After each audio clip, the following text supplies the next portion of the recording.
सादर जय श्री कृष्ण मित्रों, आप सभी का बहुत बहुत स्वागत है आपके अपने ही चैनल एस्ट्रो गुरुजी में। मित्रों, यदि आपने अभी तक हमारे चैनल को सब्सक्राइब यदि नहीं किया हो तो अभी सब्सक्राइब कर लें और बेल आइकन को अवश्य दबाएं, जिससे हमारे अगले आने वाले नए वीडियो की नोटिफिकेशन सबसे पहले आपके पास पहुंचे। आप नित्य नई नई ज्ञानवर्धक जानकारियां व नित्य का राशिफल हमारे चैनल से प्राप्त करते रहें। तो मित्रों, आज आपको हम बताने जा रहे हैं अति पावन मोहिनी एकादशी की व्रत कथा। तो मोहिनी एकादशी का व्रत दिनांक 3 मई 2020 को है। इस दिन यह व्रत श्रद्धा पूर्वक करने से और इस व्रत कथा को श्रद्धा के साथ इस दिन एक बार श्रवण करने से भगवान श्री हरि की विशेष कृपा मिलती है, सभी पापों से मुक्ति मिलती है, दुख रोग भय आदि का नाश हो जाता है, जो कामना होती है वह भी शीघ्र पूरी हो जाती है। तो मित्रों, पूरे वीडियो को आप ध्यानपूर्वक देखेंगे तभी इसका संपूर्ण फल आपको मिल पाएगा। तो भगवान श्री कृष्ण जी युधिष्ठिर से कहते हैं कि वैशाख मास में शुक्ल पक्ष की एकादशी का नाम मोहिनी एकादशी है। इस एकादशी का व्रत करने से और व्रत कथा को श्रद्धापूर्वक सुनने से मनुष्य सभी दुख व पापों से मुक्त हो जाता है, सांसारिक मोह ममता से छुटकारा मिल जाता है। तो अब मैं तुमको इससे संबंधित एक कथा सुनाता हूँ, तुम ध्यानपूर्वक श्रद्धा के साथ उसे सुनो। कि सरस्वती नदी के सुंदर तट पर भद्रावती नामक एक सुंदर नगरी थी। वहाँ द्युतिमान नामक एक चंद्रवंशी राजा राज्य करता था। उस नगरी में धनपाल नामक धनवान एवं पुण्यवान एक वैश्य निवास करता था।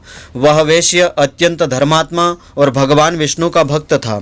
उसने नगर में अनेक अन्न क्षेत्र, प्याऊ, कुएं, सरोवर, धर्मशाला आदि बनवाए थे। उसने जगह जगह पर सड़कों पर आम, जामुन, नीम आदि के अनेक उपयोगी वृक्ष भी लगवाए थे। उस वैश्य के 5 पुत्र थे। उनमें धृष्ट बुद्धि नाम का 5वां पुत्र अत्यंत पापी एवं दुष्ट प्रकृति वाला था। वह न तो ब्राह्मणों का आदर करता था, न कभी अपने पितरों का सम्मान करता था। वह वेश्यागामी जुआरी भी हो गया था। वह मद्यपान तथा मांस आदि का सेवन करता था। अनेक कुकर्मों में वह अपने पिता के धन आदि को नष्ट किया करता था। अनीतियों से तंग आकर के उसके पिता व उसके भाइयों ने उसे घर से निकाल दिया था। तो परिवार के अन्य संबंधी भी उसकी निंदा किया करते थे। घर से निकलने के कुछ समय बाद तक तो वह अपने गहने कपड़े आदि बेच करके अपना जीवन निर्वहन करता रहा। जब उसके पास सारा धन नष्ट हो गया तो उसके सगी साथियों ने भी उसका साथ छोड़ दिया था। अब वह भूख प्यास से व्याकुल रहने लगा। अन्य कोई आर्थिक साधन नहीं रहने के कारण रात में वह चोरी भी करने लगा। एक बार वह राजा के सिपाहियों के द्वारा पकड़ा गया। सिपाहियों ने उसको वेश्य का पुत्र जान करके फिर छोड़ दिया, मगर जब दूसरी बार फिर पकड़ा गया तब उन्होंने उसे राजा के सामने उपस्थित कर दिया। राजा ने उसे कारागार में डाल करके बंद करवा दिया। उसके व्यवहार को जान करके राजा ने उसे नगर से बाहर निकाल दिया। वह वन में चला गया और पशु पक्षियों को मार करके वहाँ खाने लगा। कुछ समय के पश्चात वह बहेलिया ही बन गया था। कई बार बहुत दिनों तक शिकार उसे नहीं मिलता तो उसे भूखा ही रहना पड़ता था। एक दिन वह भूख प्यास से दुखी होकर के शिकार की खोज करने के लिए वन में भटकते हुए कौंडिन्य ऋषि के आश्रम पर वह जा पहुंचा। वैशाख का महीना था। कौंडिन्य ऋषि गंगा स्नान करके आ रहे थे। अचानक ऋषि ने अपने गीले वस्त्रों को झटकारा। उनके पीछे भीगे वस्त्रों के छींटों से जल की बूंदें धृष्ट बुद्धि पर पड़ गई। ऋषि की तपस्या और गंगा जल का स्पर्श पा करके धृष्ट बुद्धि को कुछ सद्बुद्धि आई। वह मुनि के सामने हाथ जोड़ करके कहने लगा कि हे मुनि, मैंने अपने जीवन में बहुत सारे पाप कर्म किए हैं।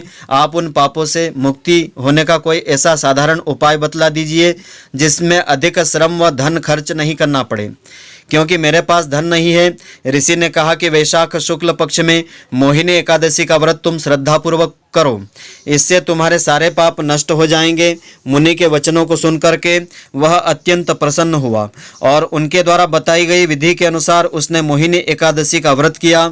गुरु वशिष्ठ बोले कि हे राम, इस व्रत के प्रभाव से दृष्ट बुद्धि के पाप नष्ट हो गए थे और अंत में वह गरुड़ पर बैठ करके विष्णु धाम को चला गया था। इस व्रत से पद, मोह, माया आदि सब पाप नष्ट हो जाते हैं। अंत में सदगति भी प्राप्त हो जाती है। इसके महात्म्य को पढ़ने अथवा श्रद्धापूर्वक सुनने से 1000 गौदान के बराबर पुण्य की फल की प्राप्ति होती है।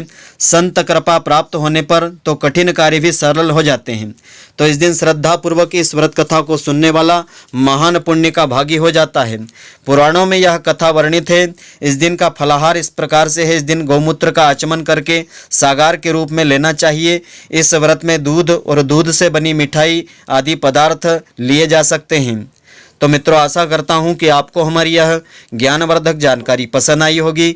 यदि आपको पसंद आई हो तो आप हमारे वीडियो को लाइक व शेयर अवश्य करें। धन्यवाद। जय श्री कृष्ण मित्रों, फिर मिलेंगे।